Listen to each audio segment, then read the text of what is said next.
আসসালামু আলাইকুম প্রিয় মুসলিম উম্মাহ। আজ অসাবধানতাবশত আমি একটি চরম অন্যায় করে ফেলেছি, যেটা হয়তো বা আমার লক্ষ্য চক্ষুর বাইরে ছিল। উত্তেজনাবশত হয়তো সেই কাজটি আমার দ্বারা হয়েছে। যে দেলোয়ার হোসেন সাঈদী মৃত্যুর পর, ইন্তেকালের পর আমি তাকে নিয়ে পোস্ট করি এবং কান্নায় ফেটে পড়ি।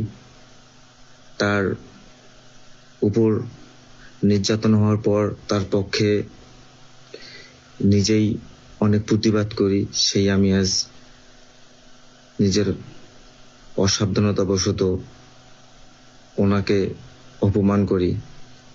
এটাই আমার জীবনের একটি চরম হতাশা এবং দুঃখজনক বিষয়। দেলোয়ার হোসেন সাঈদী শুধু একজন বাংলাদেশের নেতা, পুরো মুসলিম উম্মার নেতা। সেই নেতাকে যে অপমান করেছি আমি নিজের অসাবধানতাবশত, তার জন্য সবার নিকট ক্ষমা চাইতেছি। আপনারা